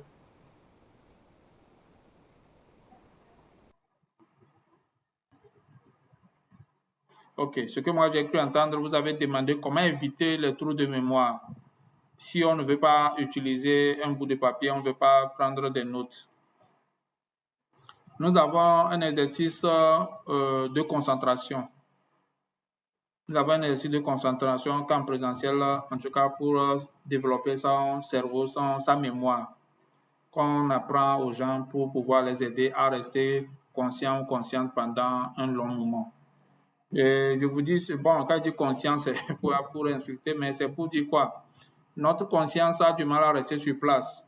Et déjà, quand vous dites que vous allez intervenir, quand vous venez devant le public, votre conscience va se permettre de gérer les problèmes dans votre tête. Les problèmes comme les craintes que vous avez déjà de parler devant le public, votre conscience va s'occuper de ça et ça va concentrer, absorber toute votre concentration de tel point que vous risquez d'oublier ce que vous avez prévu dire. Est-ce que vous voyez? Moi, c'est comme ça que j'explique les trous de mémoire. Sinon, scientifiquement, c'est des pertes de mémoire, c'est la mémoire à court terme qui n'a pas été capable de vous ramener une information clé que vous avez programmée et utilisée pendant un moment donné. D'accord? Et les trous de mémoire, ça arrive à n'importe qui, mais c'est comment gérer cela qui fait la différence.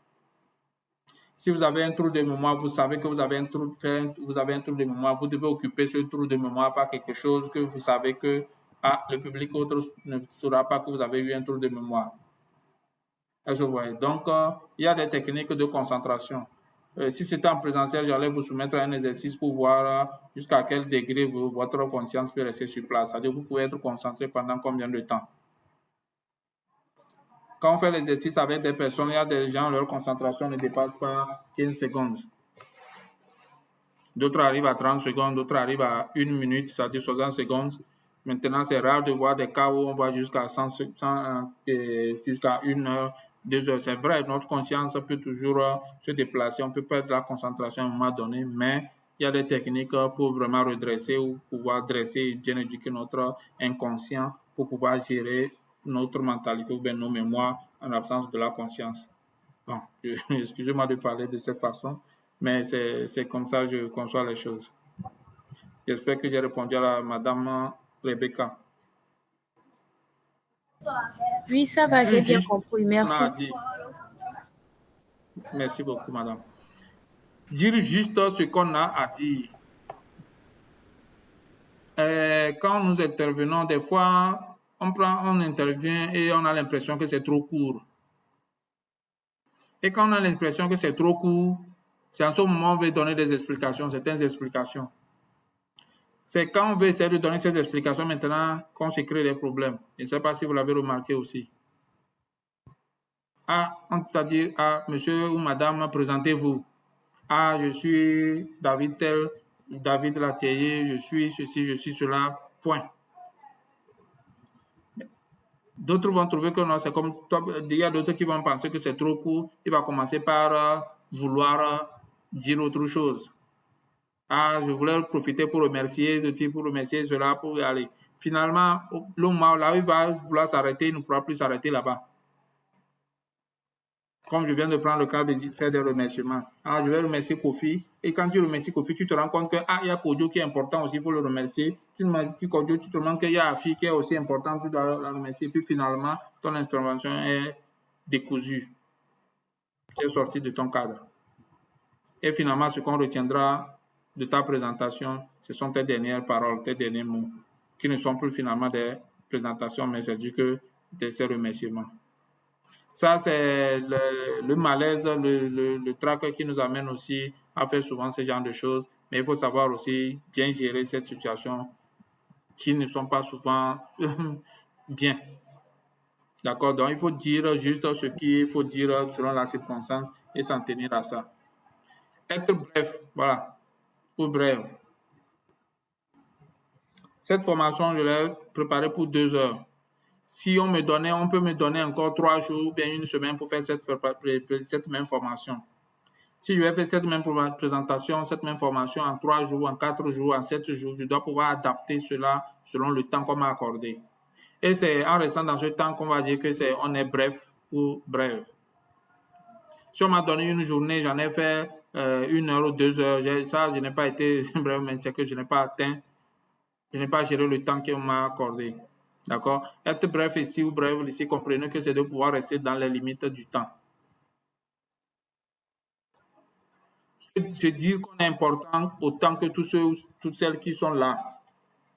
Généralement, nous nous dévaluons devant le public. On se trouve inférieur devant le public et ça agit fortement sur notre intervention.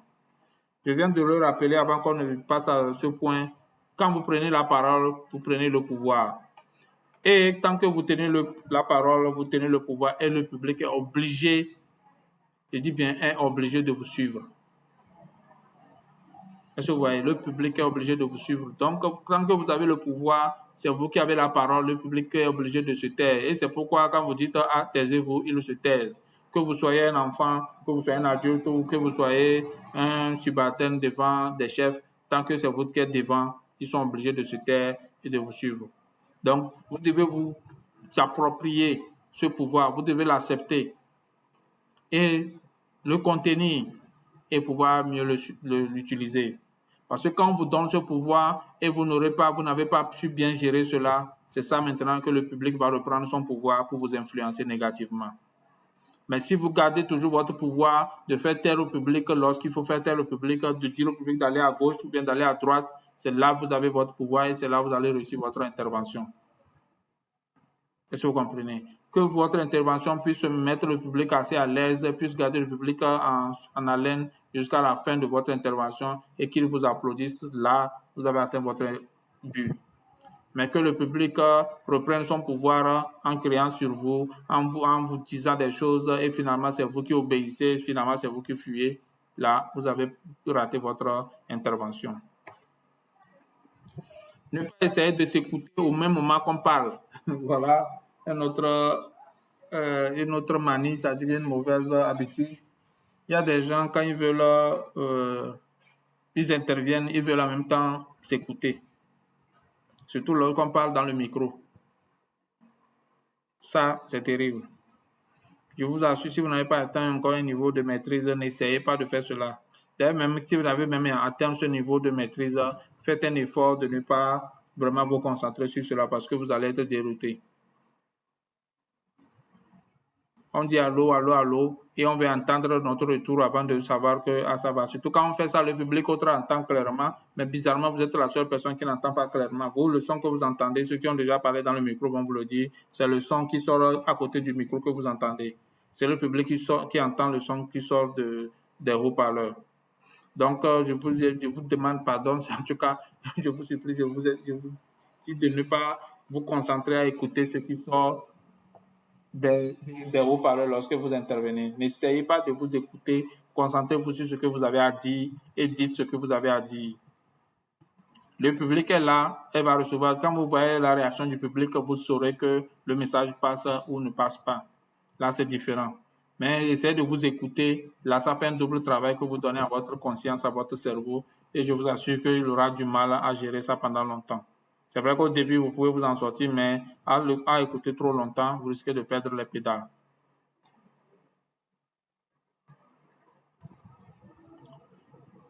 On est là.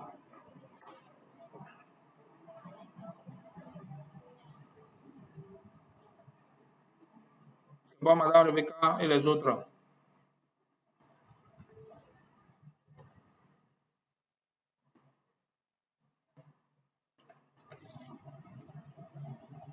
Tonton Akpo, c'est bon?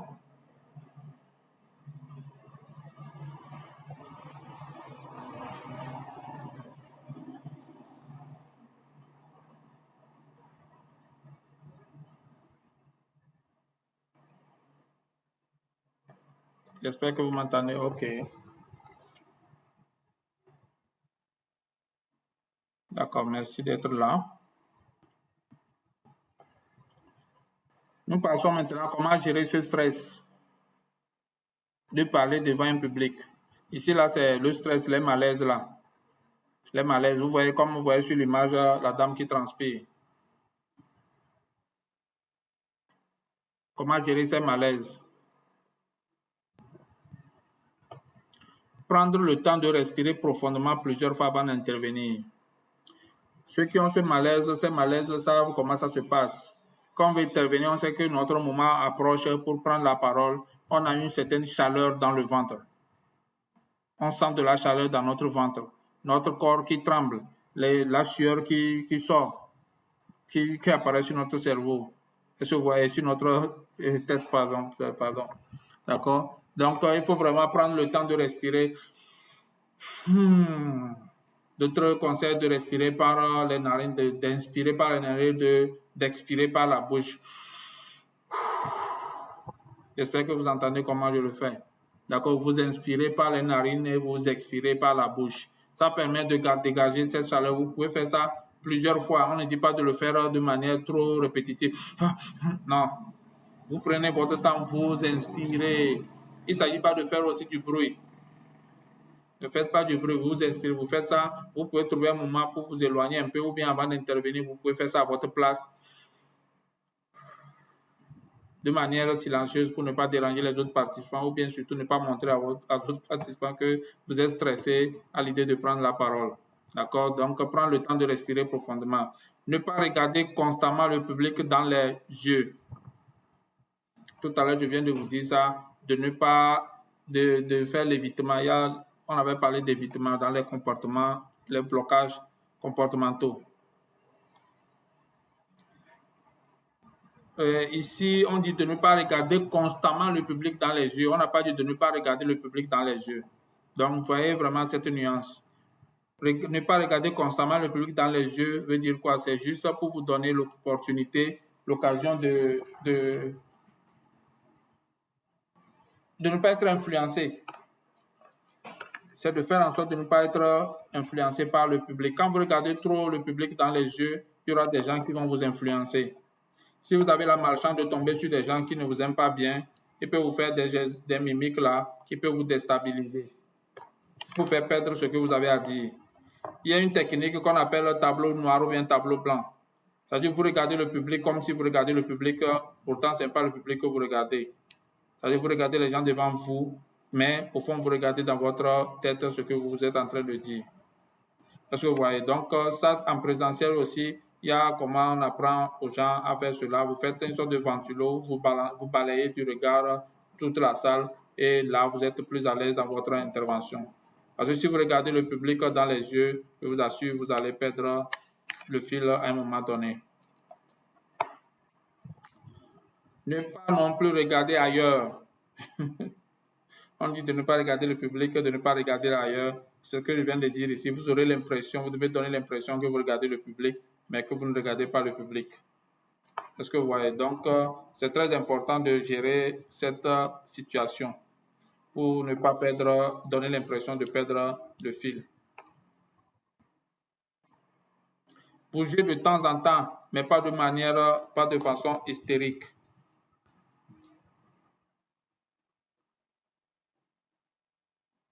Donc, bouger de temps en temps veut dire aller devant, aller en arrière, s'approcher du public, s'éloigner du public. Mais il ne s'agit pas de... Je crois que M. Lal voulait intervenir.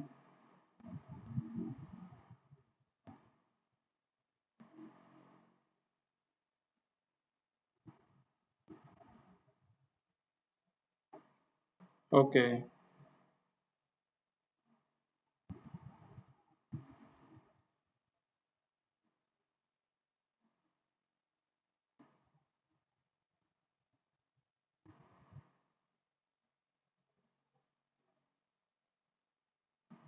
Monsieur là qui demande les explications sont succinctes et je me retrouve dans plusieurs cas. OK, vraiment.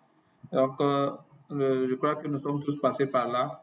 Et donc, il y a bouger de temps en temps. Donc, vous devez donner l'impression que vous maîtrisez, avoir les deux pieds au sol. D'accord? Vous avancez légèrement, des fois, vous marchez, vous vous arrêtez, vous parlez, vous marchez, vous revenez. Vous allez un peu de gauche, vous approchez du public et vous revenez. Mais si on vous voit bouger, vous courez à gauche, vous courez à droite, vous allez devant, vous revenez en arrière. Non, ça c'est de façon hystérique. On sent que vous êtes mal à l'aise. D'accord? Vous devez vraiment ancrer vos deux pieds au sol. Sachez qu'au moment où vous parlez, vous devez être fixe. Ça, c'est une des astuces que je vais vous dire. Quand vous parlez, vous êtes en train de parler, vous devez être fixe. Lorsque vous voulez bouger, vous devez marquer une pause et bouger et dire et aller vous arrêter un moment avant de commencer par parler. Vous ne pouvez pas parler en marchant. Ça ne donne pas une bonne impression. Est-ce que vous voyez, je suis en train de parler et puis je marche? Non. À la rigueur, peut-être j'étais devant ou bien j'étais jusqu'au fond. Je veux venir vers l'avant pour montrer quelque chose. Là, faites l'effort d'arriver bien et de pouvoir se faire face au public avant d'intervenir. Mais vous parlez, vous courez, vous marchez, vous allez de gauche à droite, puis pendant que vous parlez, ça distrait le public et ça met mal à l'aise vraiment le public. Faire de courtes pauses dans son intervention. Voilà, c'est ce que je viens de dire. On dit parler devant un public, c'est comme servir à manger au public. Ils ont aussi un temps de concentration assez court. Surtout le public a un temps de concentration assez court. Vous devez leur donner du temps pour digérer ce qu'ils reçoivent. Faire de petites pauses leur permet de digérer, de bien comprendre ce que vous venez de dire. C'est vrai, ce n'est pas aussi simple que cela, mais ça a l'air, mais c'est aussi simple aussi. D'accord? Il s'agit de faire de petites pauses. Ce n'est pas des vacances, il ne s'agit pas d'aller ailleurs, mais c'est de rester à côté. Mais on sent que vous avez marqué une pause pour permettre au public de digérer ce que vous venez de dire. Appelez le public à l'action, si le contexte le permet.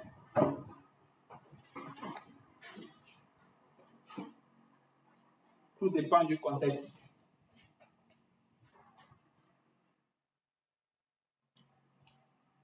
Ici, nous sommes en ligne. Bien que nous soyons en ligne, je fais les efforts de vous interpeller et vous faire réagir. Ce qui me rassure que vous êtes en train de me suivre et qu'on est sur la même longueur d'onde. Lorsque c'est en présentiel, c'est encore plus intéressant. D'autres peuvent le dire vrai ou faux. Vous pouvez dire vrai, oui ou non. Vous pouvez dire oui ou bien non. Ça, c'est une manière d'interpeller le public, d'appeler le public à l'action. Si vous parlez seul, vous n'appelez pas le public à l'action, ça va être monotone. Et je vous assure, ça ne va pas être intéressant. Donc, amusez-vous à interpeller le public. D'accord? Dire quelque chose, dire, bon, vous levez la main. Ceux qui sont d'accord n'ont qu'à lever la main. Ceux qui ne sont pas d'accord, c'est-à-dire que c'est des choses que le public sent, vous devez composer avec le public.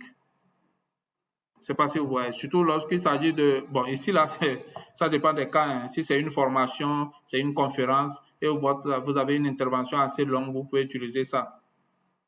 Et puis même d'autres utilisent ça aussi pour se débarrasser du trac, pour pouvoir gérer leur malaise du trac.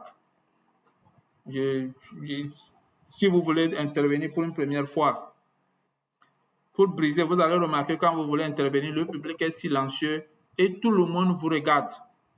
Si c'est 2000 personnes ou bien 10 000 personnes, ils sont tous silencieux et vous regardent. Avant que vous ne prononciez le premier mot, ils vous regardent tous de façon concentrée et c'est ça qui met vraiment, vraiment mal à l'aise. C'est ça, ces 2-3 secondes maximum là qu'il faut gérer.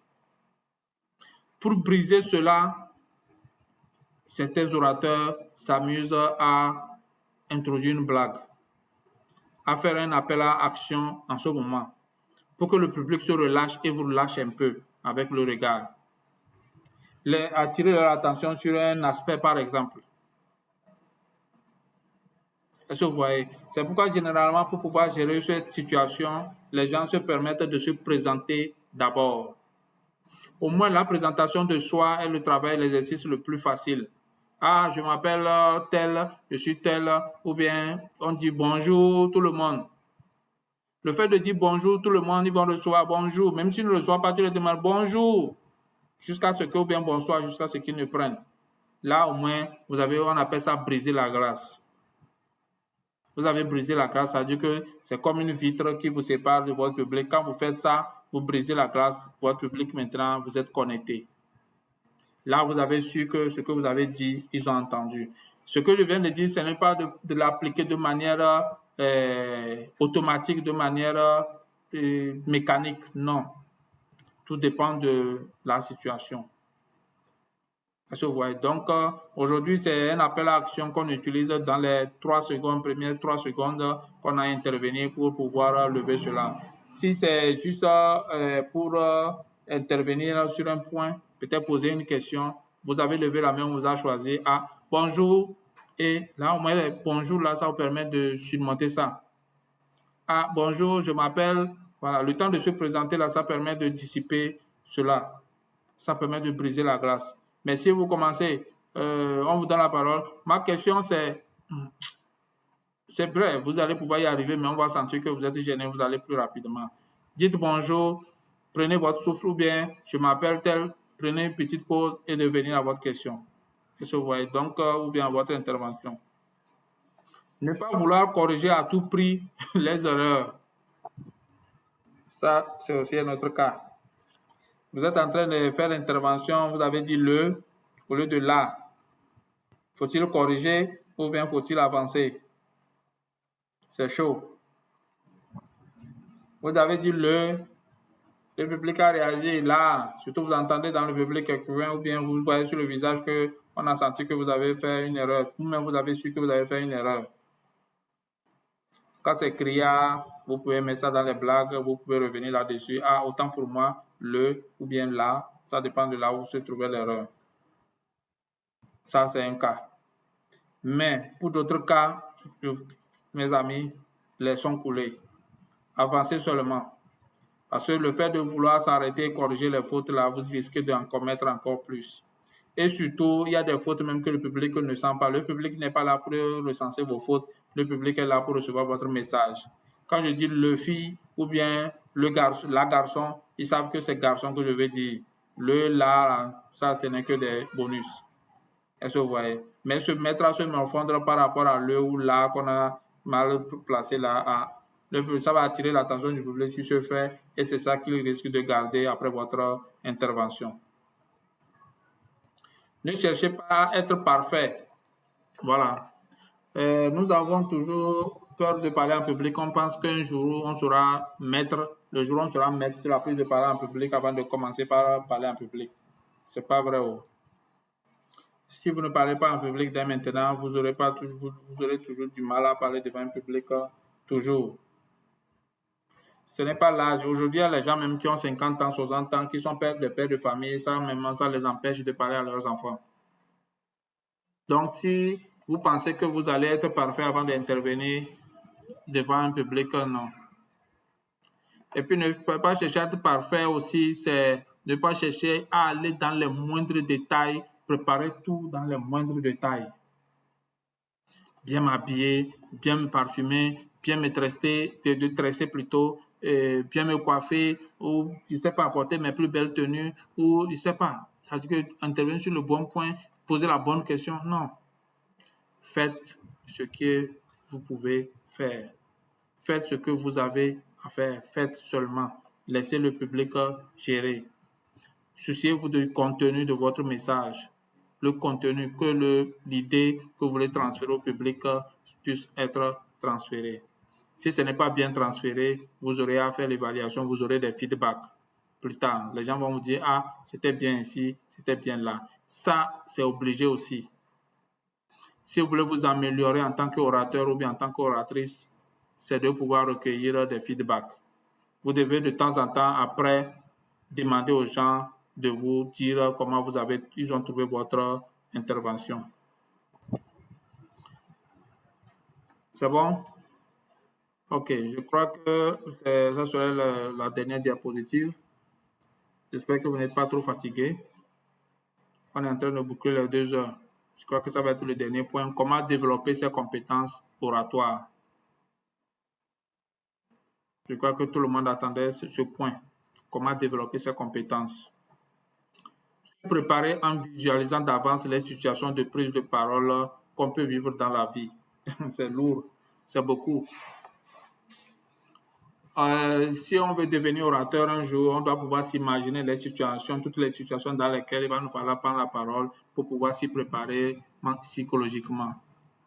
Notre cerveau est extraordinaire. Lorsqu'il vit une situation en imagination, ça lui facilite la mise en situation réelle. C'est pour dire quoi? Vous êtes élève, vous savez que vous êtes censé faire un exposé devant vos camarades. Si vous êtes élève, vous êtes au lycée ou bien vous êtes au collège, vous êtes quel que soit votre niveau, vous savez que vous allez intervenir devant un public. Prenez le temps, vous avez pris le temps de visualiser ça. On a dit qu'en seconde ou bien en sixième, on fait des exposés en classe. Je peux déjà m'imaginer comment se passe un exposé. Je peux aller suivre comment se passe un exposé pour me mettre dans la posture de celui qui fait l'exposé, pour pouvoir imaginer d'avance la situation. C'est vrai. Tout le monde ne sait pas faire cela, mais ça peut s'apprendre. Tout le monde peut l'apprendre à le faire et tout le monde le fera très bien. Donc, je disais qu'en présentiel, nous avons des techniques pour vous apprendre à faire la visualisation. Renforcer sa confiance en soi en augmentant son valeur et estime personnelle. La confiance en soi est la clé pour tout. Ce n'est pas seulement pour prendre la parole devant un public, mais c'est pour pouvoir obtenir tout ce qu'on veut dans la vie. La confiance en soi, c'est un peu comme le carburant. Et pas seulement le carburant, mais le bon carburant, c'est-à-dire l'énergie positive qui nous dynamise, qui nous énergise depuis l'intérieur. Lorsque vous avez confiance en vous, vous avez l'impression que votre pouvoir s'est décuplé, c'est-à-dire que vous êtes beaucoup plus fort. Vous avez tous fait l'expérience, vous avez un domaine où vous êtes fort et vous voyez votre confiance en vous dans ce domaine. C'est-à-dire qu'on dit que lui, là, c'est lui, dans ce domaine, c'est lui. Et vous savez que c'est vous, vous avez confiance en vous que c'est ça. Transporter cette confiance en vous que vous avez dans ce domaine spécifique que vous maîtrisez, dans l'autre domaine plutôt que vous ne maîtrisez pas pour pouvoir réussir. La confiance en soi, c'est une confiance totale dans tous les aspects de la vie. Aujourd'hui, les gens ont confiance en eux quand ils font ce qu'ils ont l'habitude de faire et dans lesquels ils réussissent. Mais ils n'ont pas confiance en eux lorsqu'ils font plutôt des choses qu'ils ne sont pas habitués à faire et qu'ils n'ont jamais faites. Est-ce que vous voyez? Donc, c'est pour vous dire que si vous avez suffisamment confiance en vous, quelle que soit la situation, quelle que soit la position, quel que soit le contexte, cette confiance doit pouvoir sortir et s'exprimer comme il le faut. Donc, augmenter votre estime personnelle, votre valeur, ça pourra vous aider à débloquer vos blocages psychologiques, comportementaux plutôt, excusez-moi, et linguistiques. Apprendre à se concentrer à partir d'exercices pratiques appropriés. Il y a des exercices pour apprendre à se concentrer. L'un des exercices que j'utilise souvent, c'est l'exercice de comptage. Apprendre à compter. Il y a l'autre, apprendre à compter dans le sens comme nous connaissons compter de 1 jusqu'à 100 par exemple, et peut-être de compter de 100 jusqu'à 1, c'est-à-dire à l'envers. C'est un exercice qui permet de voir, puisque quand il s'agit de faire les choses dont l'inconscient est capable, l'inconscient le fait sans souci. Mais faire les choses qu'on n'est pas habitué à faire, c'est là que la conscience est obligée d'être là. Ça nous demande un niveau de concentration très élevé. D'accord? Donc, je peux vous donner cette astuce. Vous pouvez vous amuser lorsque vous êtes seul, vous êtes dans la chambre quelque part, vous êtes seul. Apprenez à vous concentrer en essayant de compter à l'envers. Comptez d'abord de 1 jusqu'à 60 même. Essayez de compter de 1 jusqu'à 60 sans faillir. Si vous n'arrivez pas, si là où vous avez échoué, il faut savoir que c'est votre niveau de concentration.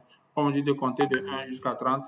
Vous arrivez à 20, peut-être vous sautez 22 et au lieu de dire 21, là, ça veut dire que vous comprenez que votre attention a baissé en ce moment. Votre concentration a baissé. Donc, vous pouvez vous amuser chez vous à faire l'exercice de comptage en comptant de 30, 29, 28, 27, 26, 25, 24, 23. Donc, quand vous comptez ainsi de suite jusqu'à en bas, là, ça veut dire que vous avez un niveau de concentration de 30 secondes. Je vous conseille de le faire peut-être juste après la formation et de pouvoir me faire les feedbacks par WhatsApp. Vous allez me dire comment vous êtes senti, comment ça a été difficile pour vous. Et il y a des aspects que je pourrais aussi vous relever. D'accord? Soigner son apparence physique et vestimentaire. Soigner ne veut pas dire comment dire ça, sans ticher ou quelque chose comme ça. Ça veut dire que s'habiller très joliment. Non. S'habiller normalement, soigner son apparence, s'habiller proprement, soigner ce qu'il faut être soigné, ce que vous-même vous reprochez en vous regardant dans le miroir, arrangez ça avant de se présenter devant le public. Vous êtes mal coiffé, coiffez-vous bien. Vous avez porté un habit, en tout cas, qui a des rayures ici, qui a des taches ici, faites l'effort d'arranger cela avant de se présenter devant le public. Est-ce que vous voyez? Donc, ce que vous portez, vous sentez que les gens vont pouvoir utiliser ça comme moquerie contre vous, évitez de les porter ou bien soigner ces apparences avant de se présenter devant le public. Est-ce que vous voyez? Donc, ça, c'est des éléments qui dépendent de vous et faites un effort pour pouvoir les gérer, les régler avant de pouvoir se présenter devant un public. Développer une posture confiante en s'entraînant devant le miroir. En présentiel, j'aurais pu vous montrer ça aussi. Regardez-vous dans le miroir et voyez vous-même, appréciez vous-même votre posture pour voir est-ce que ça ressemble à quelqu'un qui a confiance en lui ou bien en elle. Et généralement, il y a des gens, quand ils se regardent dans le miroir ou bien quand ils sont dans une posture debout ou bien assise, vous allez les voir la tête penchée d'un côté, de tristesse ou bien le dos voûté. Est-ce que vous voyez? Donc, vous devez vous voir avec la poitrine bien gonflée, pas gonflée de vantage pour se vanter, mais gonflée suffisamment pour montrer que vous savez qui vous êtes et ce que vous voulez. Est-ce que vous voyez? Donc, vous pouvez vous amuser devant le miroir en vous regardez de manière totale. Hein, ce n'est pas seulement le buste. Vous regardez tout votre corps, votre position, la position de vos pieds. Donc, il y a des exercices pour vous amuser, pour vous entraîner aussi à vous tenir droit. Je dis tenir droit, c'est sans courbure quelque part. C'est-à-dire qu'on voit la tête courbée, penchée d'un côté, ou bien on voit le dos voûté, on voit les mains tourner dans ce sens. Ça prouve déjà qu'il y a un message qui passe et qui n'est pas un bon message pour vous. Donc, entraînez-vous devant un miroir pour mieux dresser votre posture.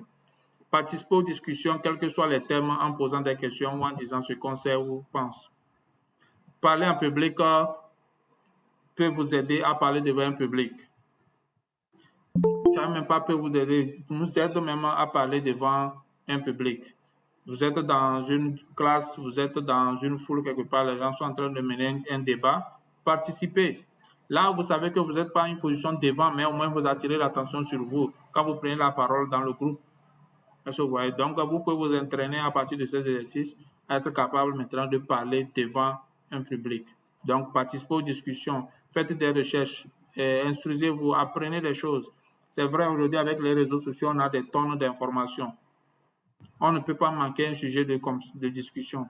On parle de WhatsApp, vous pouvez avoir quelque chose à dire. On parle de feuilleton, on parle de séries, on parle de films, on parle de société, on parle de la situation actuelle, on parle de tout, politique ou quoi. Vous pouvez aussi avoir votre mot à dire. Même si vous n'avez rien à dire, vous avez au moins une question à poser pour mieux comprendre un point. Et déjà, ça peut vous aider à roder votre cerveau à plus d'exercices.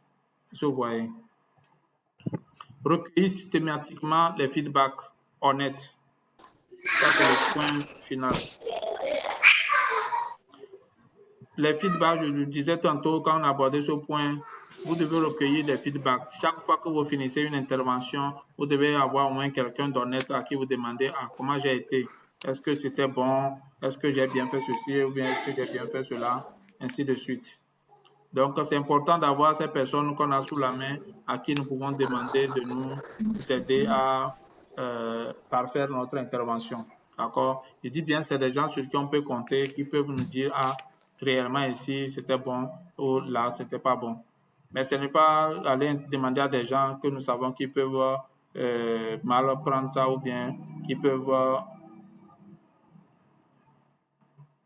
nous dire des choses négatives qui vont nous décourager. D'accord? Donc, il faut recueillir systématiquement les feedbacks pour pouvoir être sûr que notre intervention a été ça.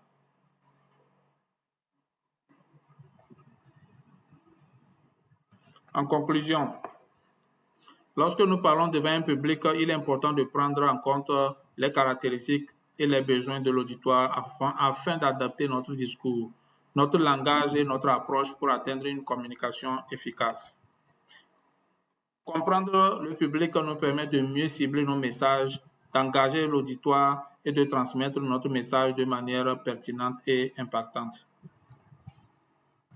Il est également essentiel de reconnaître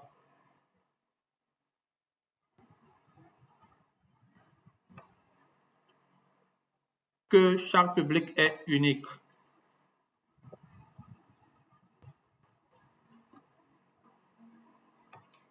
Avec ses propres attentes, expériences et réactions. C'est ce que je disais au départ. Chaque public est unique. Ce que je dis devant vous, si je vais refaire cette même formation, même si, en tout cas, si je reprends cette même formation, ce qui est sur le public aura changé et la manière d'interagir avec le public aussi va changer. Donc, comprenez cela. Chaque public est unique avec ses propres attentes, expériences et réactions. et il faut vous y faire pour pouvoir réussir votre intervention.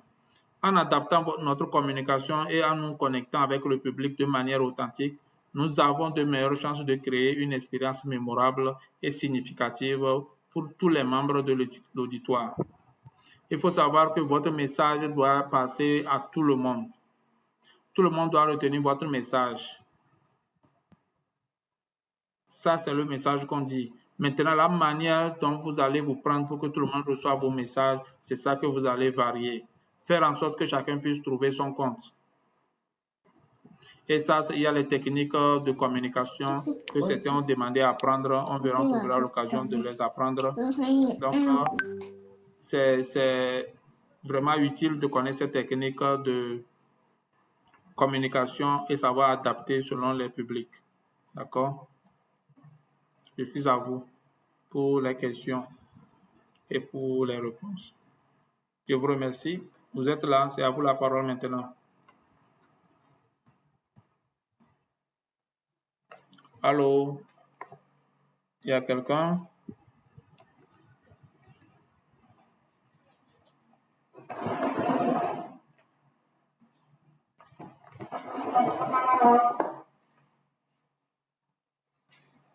Est-ce que vous êtes là?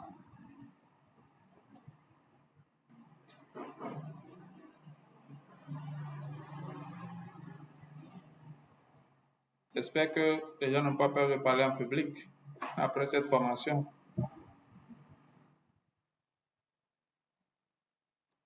Est-ce qu'il y a quelqu'un qui m'entend?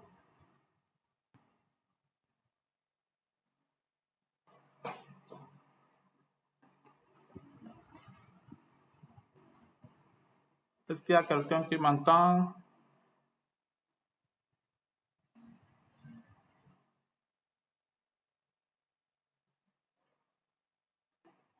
Ou bien j'ai parlé seul durant tout ce temps?